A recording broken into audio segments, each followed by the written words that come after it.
Wise lets you request money easily via email, link, or QR code, perfect for splitting bills, invoicing, or getting paid internationally.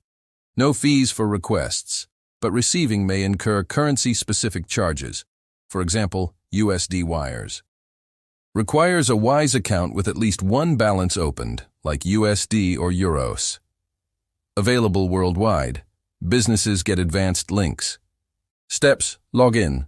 Open Wise app or wise.com. Sign in. Access request.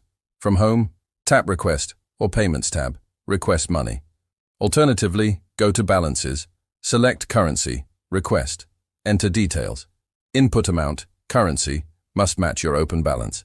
And recipient's email, phone, synced contacts auto-suggest. Add reference, for example, invoice Darpa 17. Choose method. Select email request, share link, or QR code. For businesses, payments, payment links, create link, single use or reusable, add product description, payment methods like card or Apple Pay, send, review, send request. Recipients get notified, push or email. Non-Wise users see bank details to pay externally. Track, view in home or activity, expires in 30 days if unpaid. Funds arrive instantly, Wise to Wise, or 1 to 3 days otherwise.